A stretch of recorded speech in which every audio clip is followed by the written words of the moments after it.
안녕하세요. 저는 40대 중반 여성입니다. 그때 남편은 연애 10년에 결혼에 골인했습니다. 누구보다 저를 사랑해 주었고 10년이란 긴 연애 시절 동안 주변의 지인들도 저희의 연인 관계를 모르는 사람이 없었죠. 제 주변이나 남편 주변이다. 모두에게 말이죠. 제 남편은 저랑 동갑입니다. 동안의 외모의 연애 시절에는 제가 누나라는 소리도 처음 보는 사람들에게 듣기도 했어요. 기분이 나쁘기도 했지만 한편으론 동안의 남자친구가 기분이 나쁘진 않았죠. 연애 6년 차쯤 지나면서 결혼을 약속했고 결혼하기 전까지 동거를 시작했습니다. 그렇게 동거는 4년을 했고 정말 신혼과 다름없이 동거 생활을 해왔습니다. 남편과 저 둘 다 회사원이라 서로 인맥에 대해서도 신경 쓰는 편이었습니다. 둘 다 하나이지만 서로 다른 회사에 다녔습니다. 그래서 주말이면 남편 지인들이 집에 놀러올 때도 있었고 그 다음 주말은 제 지인들이 집에 놀러올 때도 있었습니다. 저와 남편은 서로의 지인들에게 불편함 없이 잘 지냈습니다. 우리 둘 다 낯가리거나 하는 성격은 전혀 아니고 사람과 친해지고 마주치고 대화하는 걸 좋아하는 성격이거든요. 그것도 당연히 지내다가 마음이 맞아야 가능한 거고요. 그렇게 4년을 지내보니 진짜 친한 회사원 동료들이 한두 명 남게 되더라고요. 정말 마치 고등학교 때 동창 만나 주말이면 남편 회사 동료와 제 회사 동료끼리 다 같이 만나 여행도 다니고 맛있는 것도 많이 먹으러 가고 이런 게 인생인가 싶었죠. 정말 행복했습니다. 제가 바라던 인생이었어요. 눌러보셈 서로 술도 좋아해서 술자리도 자주 갖게 되었고 집에서도 분위기 좋게 때로는 친구처럼 마시기도 했죠. 그런데 정말 둘이 공통점이 많았어요. 주량도 서로 지도 않고 적당히 술을 취기했을 정도로 즐기기를 좋아했죠. 근데 아무리 많이 마셔도 주사는 없었어 늘 그냥 갖는 거였죠. 저나 남편이나 마찬가지로 사건은 술로 시작했습니다. 사실 술은 핑계일 뿐이죠. 그렇게 동거 생활을 끝내고 양가의 축복 속에 저희는 결혼을 하게 됐고 신혼생활을 시작했습니다. 연애기 길었던 만큼 지인들도 많고 많은 사람들에게 축복을 받으며 제2의 인생의 막을 열었습니다. 동거를 해왔던지라 신혼이라 해도 딱히 기분만 조금 달라질 뿐 평소 생활하는 거 변하지 않았습니다. 변함이 있길 바란 건 아니었어요. 동거했을 때 그 느낌 그 기분이 서로 너무 좋았기에 결혼하고 나서도 그렇게 지내고 싶을 뿐이었죠. 우리는 신혼을 더 즐기기 위해 둘이 합의하에는 좀 마루기로 결정했습니다. 그렇게 동거 생활할 때와 마찬가지로 매주는 아니어도 주말이 되면 정말 친하고 오래된 회사 동료들과 저희 집에서 술자리를 가지곤 했습니다. 저희 집은 아파트인데 방이 4개가 있어서 하나는 목방 하나는 저희 부부 신혼방 그리고 나머지 비는 2개의 방은 손님들 왔을 때 쓰는 방으로 만들어 놨습니다. 나중에야 아이가 태어나고 크면 방 하나를 아이방으로 만들 계획이 있는 상태였죠. 그렇게 결혼 생활을 하던 중에 이제 슬슬 아이를 가질 계획을 가졌습니다. 그렇게 남편과 저는 아이를 가지기로 마음먹었는데 생각처럼 쉽지 않았습니다. 당연히 금방 성공할 줄 알았던 임신은 반년이 지나도 소식은 오지 않았습니다.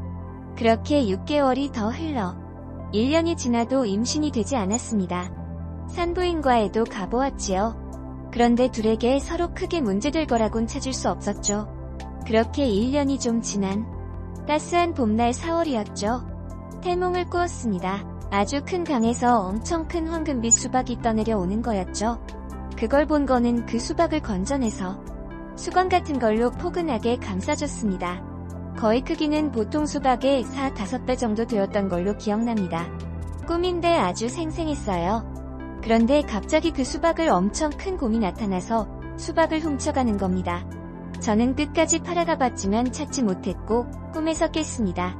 뭔가 꿈 내용이 찝찝했지만 황금 수박을 받고 그걸 감쌌던 내 모습을 기대해 때를 했었습니다. 하지만 그 이후로도 아이는 생기지 않았습니다. 그래서 꿈을 제 나름대로 해석을 해봤을 때 임신할 수 있었던 건데 그 곰이 나타나서 제 임신 방해한 게 아닌가 싶다는 생각이 들더라고요. 그렇게 저희 부부는 잠시 임신을 포기했습니다. 그냥 평소처럼 지내기로 했어요. 생각도 바뀌고 최대한 긍정적으로 마음먹기로 했죠. 아이가 없어도 우리 둘은 행복하길 바라는 마음에서 시간이 많이 지나도 예전처럼 재미있게 지내기로 했죠. 주말마다 회사 동료로 오던 남편 지인들은 다 장가가고 가정이 생겨서 발걸음이 줄어들었고 그나마 제 회사 동료인 친한 동생만 자주 놀러오게 되었죠. 원래 이 친구와 남편 회사 동료랑 엮어주려 했는데 이 동생은 남자에 관심이 없다며 소개를 끝까지 받지 않더라고요. 그렇게 어느 주말에 남편과 저 그리고 제 회사 동료 친한 동생과 셋이서 집에서 술자리를 가졌습니다. 친한 동생은 여자입니다. 이름은 가을이었어요. 저희 부부와 잘 어울렸죠. 그렇게 그 주말에 술을 셋이 마셨는데 그날따라 술이 안 먹히더라고요. 그래서 그냥 먹는 둥 마는 둥 하고 저는 먼저 잤습니다. 뭐 제가 먼저 가는 경우도 남편이 먼저 자는 경우도 자주 있었던 일이라 가을이와 둘이 있어도 전혀 의심할 건덕지가 없었습니다. 그렇게 일찍 잠들었던 저는 새벽에 잠깐 눈을 떴는데 옆에 남편이 없더라고요. 마침 목도 말라서 물 마실 겸 거실로 나갔는데 남편과 가을이가 둘 다 보이지 않더라고요. 그래서 저는 별 생각 없이 물을 한 잔 마시는데 문득 둘이 어디 갔나 궁금해진 거예요. 그래서 집을 둘러보는데 작은 방에서 인기척이 들리더군요. 문 열고 들어갔는데 참 상상도 못한 충격적인 장면을 목격하고 말았죠. 둘이 열정이 아주 넘치듯 그 짓거리를 하고 있었습니다. 참 시간이 많이 흘렀다고 하는데도 기억을 끄집어내니 아직도 역겹고 끔찍하네요. 다음날 신랑이 무릎 꿇고 울고불고 저 또한 그 사람에 대한 실망과 분노가 눈물로 나오는데 진짜 죽고 싶었거든요. 신랑은 죽을 죄를 지었다며 앞으로 절대 이런 일 없을 거라고 다짐 또 다짐을 했고 또한 실제로도 가정에 충실했습니다. 그때 일의 결론은 어쨌든 이혼은 쉽지 않은 일이니 다시 마음 잘 잡고 살아보기로 했어요. 저 때 그냥 이혼을 했어야 했는데 저는 같은 실수를 둘러 반복한 거였죠. 그렇게 용서를 했지만 제 마음은 시도 때도 없이 그때의 그 역겨운 장면이 생각나서 너무 괴로웠죠. 매일매일 무슨 일을 하든 그 생각이 나서 너무 괴로웠죠. 정신관 상담 같은 거 얼굴에 침 뱉기인 것 같아 엄두도 나질 않았고 내가 할 수 있는 건 신랑한테 힘들다라고 말하는 거였는데 그것도 한두 번이네요. 제가 술 먹고 취해서 가끔 그 얘기를 꺼내요. 그럼 신랑은 노발대발 지난 일인데 왜 그러냐고 이런 식으로 저를 과거에 집착해 못 빠져나오는 이상한 여자로 만듭니다. 술 마셔서 생각나는 일이 아닌데 술 안 마셨을 때 싸우기 싫어서 혼자 속으로 이짜이짜 되뇌이며 소갈이할 뿐인데 그렇게 지내던 어느 날 한 통의 전화가 왔습니다. 남편의 직장 동료에게서요. 물론 지금은 연락이 끊긴 지 좀 되었지만 예전에는 정말 저랑도 많이 친했던 친구거든요. 그 친구가 말했습니다. 이건 너한테 상처가 될 테지만 말해주는 게 맞는 것 같다며 제 남편이 아이가 있답니다. 바로 그 가을이란 여자의 사이에서 태어난 아이랍니다. 저는 처음에 믿지 않았어요. 그런데 순간 제 뇌리를 스치는 생각이 들었습니다. 태몽이었죠. 제가 꾸었던 태몽. 그 큰 황금 수박을 훔쳐간 곰.